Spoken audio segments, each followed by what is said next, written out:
Do you have a bunch of stuff around your house, in your gym, extra barbells, weights you haven't used in forever, or even just stuff in your house in general that you would like to turn into money to buy new gym equipment with? Well, that's what we're going to talk about today on the GymCrafter podcast. Welcome back to the GymCrafter podcast, episode 5. First of all, thank you guys so much for the feedback you've given me on episodes 1 through 4. I look at other podcasts in their first episodes and I see they've got 20 and 30 views, and to have hundreds and hundreds of you watching has been very humbling and tells me that I'm giving you guys stuff that you guys like to see. So I really appreciate that. And if you do like these podcasts, make sure you drop a like, subscribe to the podcast, share the episodes that you think other people will enjoy with people who need to hear them. Today we're going to be talking about a couple of things. I want to start with a gym update. As you can see, I'm actually back in the gym. If you've been following the podcast or you've been following me on Instagram, and if you're not following me on Instagram, you should be. It's just GymCrafter over there. Check it out. You know that I made a huge mistake and I painted the inside of my gym with exterior paint. And what that's led to is a noxious fume box of a garage that I haven't been able to spend much time in. I've had to limit my time in little hourly blocks. I've been getting headaches just way more than I ever should be. So it's been a little worrisome. I've spent the last almost 4 weeks with the garage door completely open and a couple of fans running in here, trying not to have to repaint the garage because I've talked to a couple painters and painting over it isn't going to solve the problem. It's a huge issue. So the best advice that I got was to try and vent the VOCs as much as I can, and that at some point the paint will run out of VOCs to off gas and I'll be good to go. And there's definitely a decrease in odor. I can spend more time in here. I haven't brought clients back to train in here yet. I did order a new air purifier. Now, I'm gonna do a 5-minute Friday on the air purifier that I bought and what I've been using. What I've been using is something by a company called Blue Air, which I think is a fantastic air purifier company. It's just a little small. It's the model 411. I'll put a link down below. It's great if you haven't painted your gym with noxious fumes. It's what I used to use all the time. I always really liked it. Inexpensive filters. The new one that I bought is a little bit more expensive, but I guess the key is lots and lots of what's called activated charcoal. And the more activated charcoal is in it, the better it's going to do it at reducing the VOCs. I actually got one with a readout that's going to tell me whether or not the air is clean, how many VOCs are in here, so I can actually see and gauge when it's going to be safe to bring people back in here to train, when it's going to be safe for myself to spend more than an hour or two in here.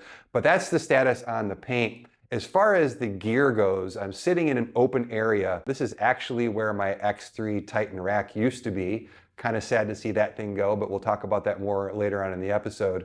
But this is where the next couple big pieces of equipment are going to go. So that you guys know where I'm at. I am partnering with 2 companies right now, RitFit and Major Fitness. Everybody who rolled your eyes right now, I totally get it. You're seeing these guys everywhere. These are import brands. If you have ever bought a $300 barbell before, if you've ever worked out on a 3x3 1-inch hole rack, these products are probably not in your wheelhouse, and I get that. But at the same time, there's a couple reasons why I want to bring them in. First of all, I've had a lot of people reach out and share with me stories that they think that these companies are buying reviews, and they might be from other people. I can't speak for that. However, what I can tell you is I did post my first review on the Major Fitness leg press hack squat. There's plenty of negative comments in there. There's plenty of constructive feedback for them. There's actually even several things in there that have made people say, hey, I'm probably not going to buy that now that I saw your review. And the company was fine with that. So I do want to give just an honest appraisal of the company. They have let me say and do what I want. That was part of the agreement coming in, was I was very clear with them that I'm going to be brutally honest. And I think when you see the review of the rack, that brutally honest is going to be important. Again, I think these are good products for some people. They're not good products for other people. And then the other thing I'm going to do is I am going to train with them. And as much as I don't enjoy training on this rack, I'm going to use it for the next 4 to 6 months. And let's see how it lasts. Because I see a lot of people jumping to conclusions that, hey, this gauge steel won't last. This type of plastic on the safety arms won't last. Their cable systems won't last. Let's find out. They might not. I don't know. But I'm not going to make an assumption. We're actually going to use them, unlike just about every other review that I've seen so far. In fact, I was watching one the other day, and at the end of the review, the guy goes, you're probably wondering why I haven't said anything negative about this rack, and that's because there isn't any. Just turn those channels off, please. I hate to talk negatively about other people, but that's just a ridiculous thing to say. There's negative things you can say about everything, and I think that some of these things need to be shared. So I'm going to try and bring some honesty to this particular group of products. And it's just some stuff that I hope will show value to you guys who are hardcore gym people. And for people who are just starting to build a home gym, these might be the right products for you. There's actually some really redeeming qualities about them as well. So I'm going to try and be just objective as possible. But that's what's going to be going on in here for the next 4 to 6 months while I train on these products. If I get this paint situation under control, I'm going to be bringing my clients back in here to train on these products as well. So we'll be able to get them through a good amount of use and let you guys know exactly how well they work, how long they last and things like that. So that's the situation with the products in here. I will tell you that in about 6 months, I've already got my gym designed. I know exactly what's going to go in here with a few things that are up in the air that I'm going to ask for your help on. It's going to be awesome. I'm not going to go with a lot of things that you see in other people's gyms on YouTube channels. I'm going to go with stuff that I'm getting specifically for myself. So this side of the gym is going to be for me. I'm going to put the rack that I want, the cable system that I want, the bars that I want are all going to be on this side, the plates that I want. And then the other half of the gym is going to be for reviews and bringing stuff in and out. So that's the plan long term. Again, I'm super excited. I wish I could just hit fast forward and get to 6 months down the road, but I'm excited that, we'll be on episode 20 or 30 of this podcast. So if you want to see the progress as this happens and as I build the gym out and as you've watched me put the flooring in and the paint on the walls and the lighting and all that stuff, if you want to follow along, make sure you subscribe to the podcast so that you can see it. Once I hit episode 10 of the podcast, I'm actually going to strip out the audio and we'll put it on Spotify and Apple Podcasts so that it's an audio version as well for those of you who don't want to sit down and watch a 30 to 45 minute YouTube video once a week. So that's the update on the gym. And that's also why, hint, hint, I'm talking about what I'm talking about today, because most likely the stuff that's in here now, I don't honestly see any of it staying in here. But we're going to talk about today how to sell the stuff, and not only where to sell it, how to get the most money, how to sell it quickly, all that kind of stuff. So let's dig in. First of all, let's talk about where I'm selling things. And I've sold a ton of stuff already, guys. I'm really finding my groove in doing that and getting fair prices for it. And I want to start with, I'm getting fair prices for it. And I'm going to tell you the story of selling the X3 rack. The X3 rack, it was a Titan X3 rack. It was probably 8 years old. I use that thing almost every day. It had 8 years of wear on it. Held up great, by the way. If any of you guys are out there thinking about buying a rack and you're concerned that the Titan racks aren't gonna, hold up, this thing was a tank. It was great. The only reason I sold it is because I'm replacing it with something different. If I didn't do this for a living, that rack would still be here. I actually got kind of emotional taking it apart. I had a lot of good memories in that rack. I really, it's where I learned to do a lot of things. It's where I went from having 4 blown discs in my back to being able to walk again. Story for another day. It was really sad getting rid of it, but I got a fair price for it. So that's what I want to talk about, is getting a fair price. That particular rack, I listed it. I think retail, it was a 30 inches deep, 92 inches tall. It had Rogue safety straps. It had, see guys, I don't hate Rogue altogether. It had sandwich J-cups. It had the multi-grip pull-up bar, it had extra weight horns, it had dip attachment. I think I priced it out. If I was to buy it all again today, it would have been like $1,100 or $1,200. I listed it at $750, knowing that I was gonna have to drop, and we'll talk about that later. I thought for sure I'd get, $650 for it. I was contacted by a couple people who wanted to give me $300 or $400. I said no. And eventually I was contacted by an ex-Marine. I have a soft spot in my heart for vets. He trained with his daughter, which was great, I thought. He has his daughter on weekends, custody on weekends, and that's one of the things that they do is work out together. So I thought that was really, really cool. He said, hey, I've only got $500. Let me know if you don't sell it. It was really cool about it. It wasn't like, hey, sell it to me for $500. Just said, hey, if you don't sell it, this is what I've got in my budget. Let me know. And I immediately said, dude, come get it. If you can come get it today, I'll sell it for $500. And so I got a fair price. He won, I won. I happened to get rid of it on the same day that the thing that's replacing it showed up. That was pretty cool. Overall, fair price, good, quick transaction, and that's what I want to talk about how to do it today. So let's talk about, number one, where to sell this stuff. There's about 5 different places that I've tried. Now, I do want to let you know that some of this stuff is going to be different regionally. So let's start with Craigslist. Here in the Chicagoland area, and I'm not close to Chicago, but I'm close enough. The quickest way for me to get stabbed in a dark parking lot is to sell stuff on Craigslist. So I don't use Craigslist. I've had some super shady dealings there. They always want to meet somewhere out. It's just, for me, it's not worth it. That's not true everywhere. I've had some folks in other areas of the country tell me that they have great luck with Craigslist. So you're gonna have to play that out, figure that out for yourself. I do have some better options, I think. But for some people, they've said, hey, Craigslist is my go-to place. I get good money for it. I sell it quickly. So for me in this area, not so much. Another one that is kind of regional is the neighborhood app. Here in my neighborhood, I think I checked, there's maybe 6 people who use the neighborhood app. I don't think any of those 6 people need anything in my gym, so it doesn't help me here. In my brother's neighborhood, literally everybody for miles is on this neighborhood app. They're a little bit more of kind of a gossipy community, which is, it seems like what that app is for. But they do have luck selling stuff there because the entire neighborhood's on it. So there's a marketplace in there. So again, check it. Regionally, it might be good for you. Regionally, it might not be good for you. I still think there's better options. Let's get to the 3 that I use the most. First is an app called OfferUp. Probably my 3rd most used option. This is what I use if I can't sell it on the first 2. So this is my backup to my backup. It's nice because it's just for selling stuff. You get user reviews on there, which is something that I think is really important and that you don't really get on Craigslist. There's no way to check who the people on Craigslist are. On OfferUp, they've got a track record, they've got a star rating, kind of like getting an Uber driver.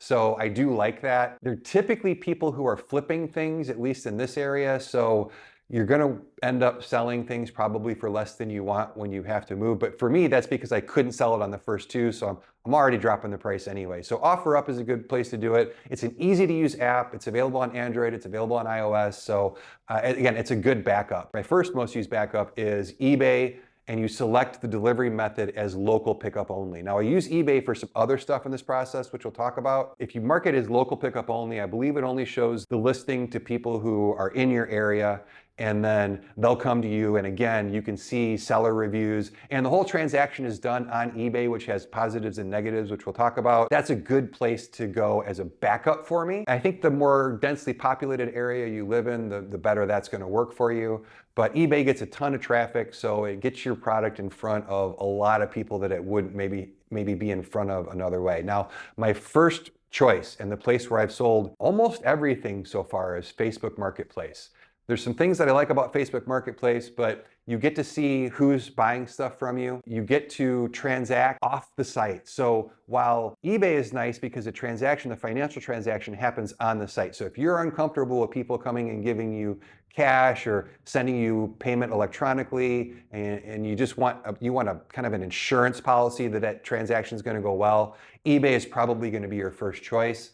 The issue for me with eBay and with all of the electronic payments, whether it's Venmo or PayPal or Zelle or whatever you have to Cash App, is that the IRS last year has now stated that any total amounts brought in payments over $600 are subject to income tax.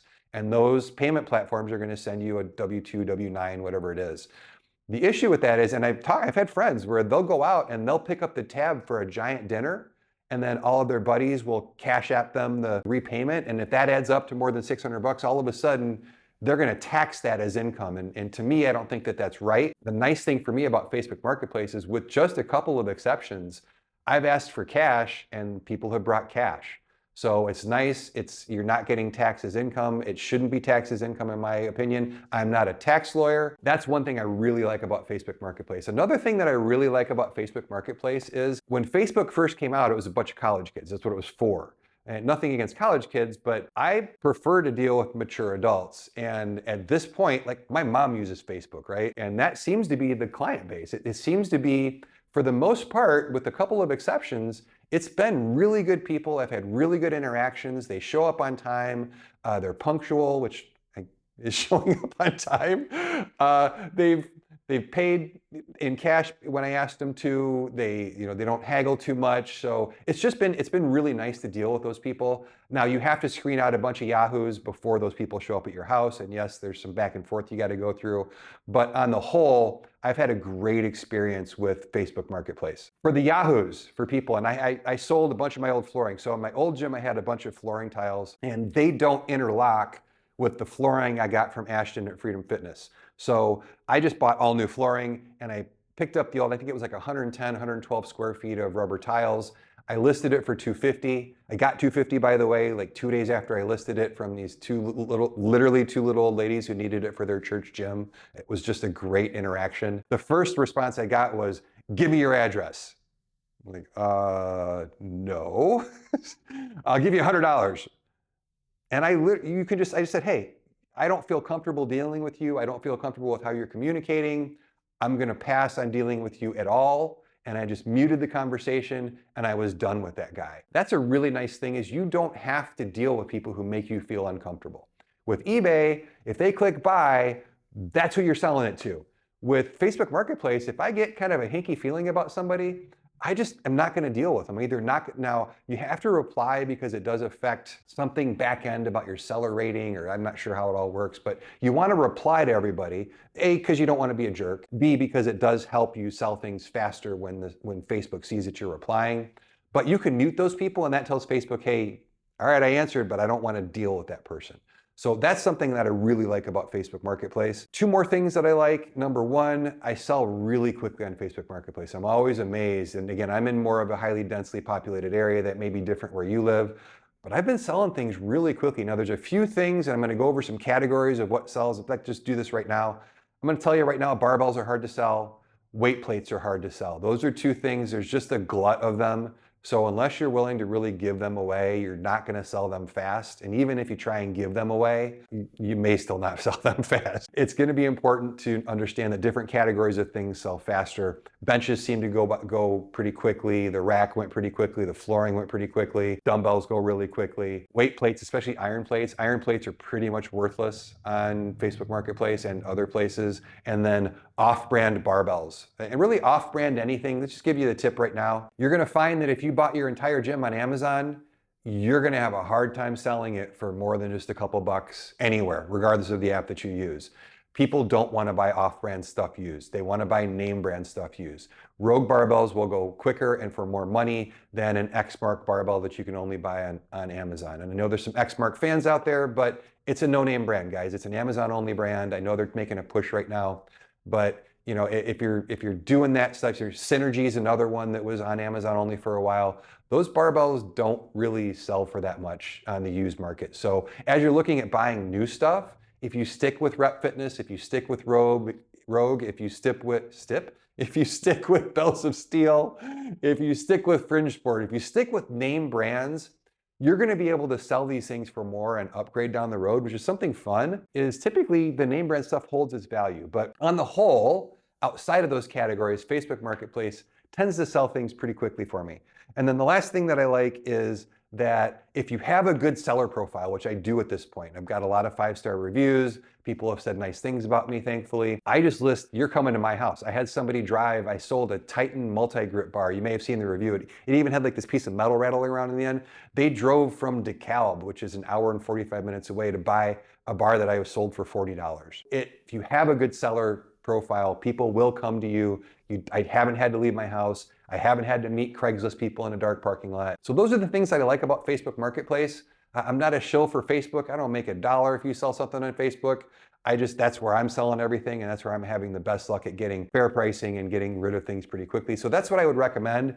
If it doesn't sell on Facebook, you've got a few choices. You can renew the listing every week, I think, which pushes it back to the top of the listings, and you can do that twice. Once you do it twice, then it falls off, and you can just click the relist button. But keep in mind that it's a list that you're at the top the day that you post it, and then you're slowly sliding down that list. So you're gonna get your most responses on listings right the first couple of days you list it, and then you're gonna see the responses just drop off. So renew those listings pretty regularly.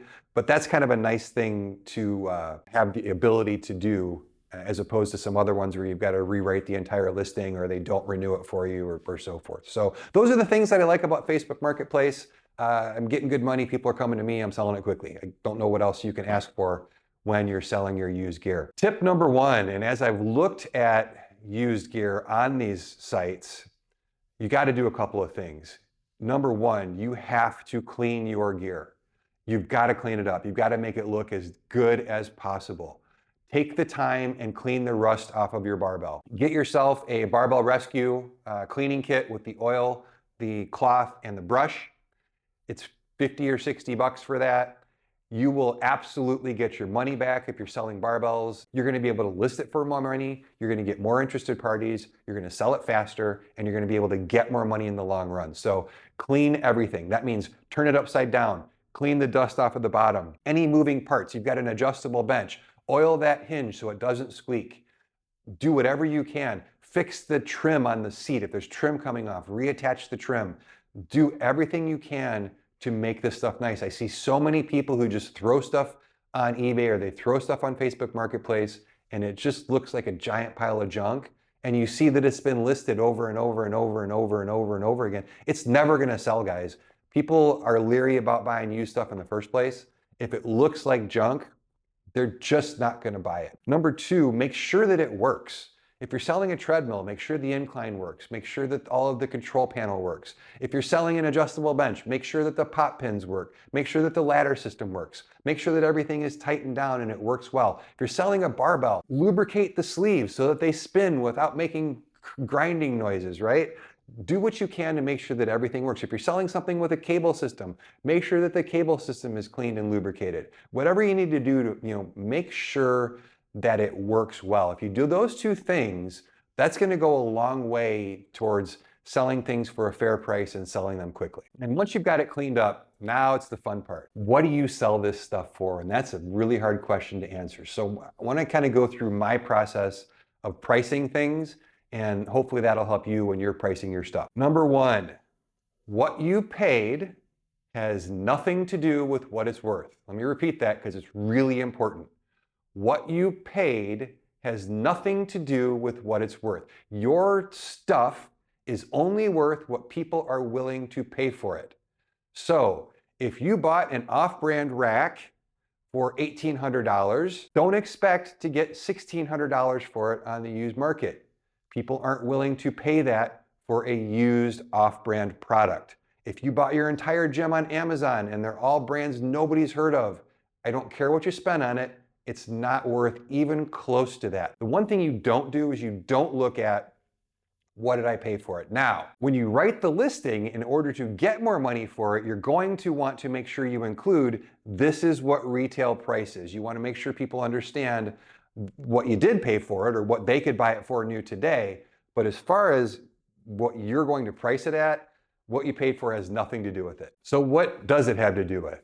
It has to do with what people are willing to pay, but how do you find out what people are willing to pay? I've got two tools for you that I'm surprised how few people know about this.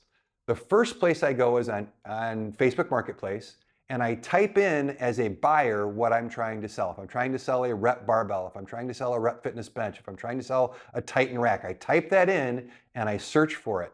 Then I go over to filter. It's right at the top. When you look at the listing, you click filter, and then you're gonna go down to the availability section. You're going to click that, and there's only two options, available and sold.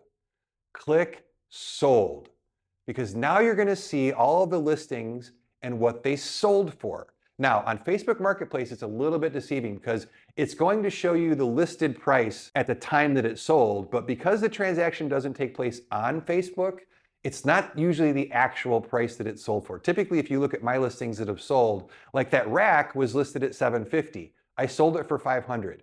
When you look on Facebook under sold, it's going to show sold at $750. So Facebook Marketplace, keep in mind that some people probably took less than that. I very rarely am able to sell something at the listed price on any of these platforms. People want to wheel and deal, people want to negotiate, people want to feel like they get a good deal. We'll talk about that in a second. But that's the first place you can look. Now, the reason I look on Facebook Marketplace is because there's not a lot of gym equipment sold on eBay, because A, people don't know about that local pickup option, and B, people don't want to have to ship. So they typically try and sell it in other ways. But if you check on eBay, the same thing is possible. I like using the app on my phone because it's easier to find, but there's two ways to find this. If you're doing it on a desktop, again, go in as a buyer, type in what you want to buy, and then right on the upper right-hand corner, it says advanced search.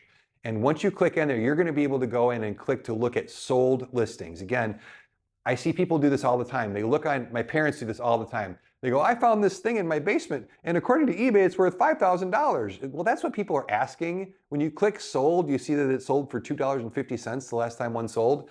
So you want to look and see what people are actually buying it for. So that advanced search function will do that for you on eBay. And then on the app, it's even easier. You just click on filters, and then you just scroll down to sold and click the toggle for sold to on, and it'll show you all of that product. And the cool thing about eBay is it'll show you that product and it'll show you similar products. So you might be looking for the price on a rep fitness bench. Maybe there's not one in there, but there's a Rogue fitness bench in there. So that's the best way to get a sense of what people are spending for the stuff that you're selling. Now, you're going to have a bad time if you've got a bunch of off-brand stuff. Again, name brand stuff I find on there pretty easily. If I'm looking for Fringe Sport bumper plates, I can typically find that on there. If I'm looking for Yongnuo bumper plates, they're not going to be on there. So you're going to have a hard time. So you're going to kind of want to gauge, maybe just search for bumper plates, look for another off brand. But that's where you look to see what stuff is worth. That's also where you look to see what stuff is worth selling and what stuff just needs to be donated or taken to the dump. Because some of the stuff is just, like I said, it's just not going to be worth anything. It's a good way to save yourself a lot of frustration and time. Now, another nice thing about Facebook Marketplace, you can literally get a listing up in, for sure, less than 5 minutes. Typically 3 minutes or less for me to get a listing up. So that's a really good benefit of that, as well as you're not, eBay's a lot more in depth as far as listing things. It takes more time.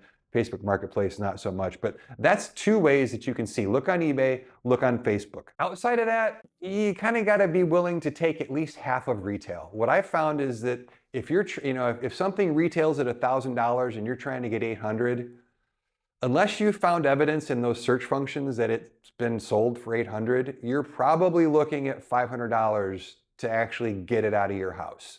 It's not a hard and fast rule. I always ask for more than that. If you can't find a sold value, half of retail is probably the starting point. As low as 25 to 30% of retail might be where you actually end up selling it. That's why I said don't get attached to what you paid for it, because what it's worth on the used market isn't what it's worth new. So that's how you can find out what it's worth. I don't have really many more tips than that, but that's what I've been using. It's been really helpful for me, and it's helped me set the correct pricing up front. And that brings us to probably the most important part of the video. Now that you've cleaned it up, you made sure that it works, and you've figured out kind of what it might actually be worth, now how do you go about actually getting that amount of money or even more out of the product? So I made a whole list of tips and things that I just do automatically now. But these are all things that I haven't done before, and when I did them, I got more money. So these are all proven, reliable things that actually work. Number one, shoot a video. On Facebook Marketplace, you can click a button. It'll, right in the app, it'll allow you to shoot a 1-minute video. Just do a quick walkthrough. You don't have to be on the video. Just show the product and talk about it a little bit. Talk about anything that's wrong with it. Talk about what a good deal it is. Talk about how much you've loved it. Talk about any features that you think will add value. Stick to things that you think will help add value. And also, it's really important, guys, be honest about this stuff. Don't try and hide that it's got a scratch on the bottom. Don't try and hide that one of the rubber feet came off. Show people that. It builds trust. Trust me, you'll sell stuff faster. It's counterintuitive if you're honest about it. Then if, like those reviewers we talked about earlier, if everything's peaches and cream and everything's awesome, people get kind of suspicious if you're selling a used thing. So show the parts where it's used. Show that there's wear on one of the handles or whatever it happens to be. But shoot a video. The number of responses I get on listings with videos versus listings without videos, it's huge. It's a huge difference. So I can't stress that enough. Very close second to that. Take lots and lots of pictures. I think you can post 9 or 10 pictures in addition to a video on Facebook. Take 9 or 10 pictures. Again, you can do it right in the app. Take a close-up of the handle, take a pullback shot from the handle, take a picture of the whole thing, take a picture of half of the thing, take a picture of that scratch on the bottom, take a picture of the missing foot. Take as many pictures as possible. Most of the videos or most of the listings you see that are on Facebook that have sat there forever, you'll see that they've got one picture and no video. And they have a terrible description, which is tip number 3. Guys, take 2 seconds, use the voice to speech. You don't have to type with your thumbs. Just click the microphone and describe the product. Give the measurements. This is super important. Tell them it's an 84-inch barbell with a 29mm diameter. Tell them that the rack is 82 inches high. Tell them that it's 30 inches deep. Tell them that the weight capacity is 600 pounds. Tell them as much as possible in the description. This is for 2 reasons. Number 1, you're going to appeal to more buyers if you have more information.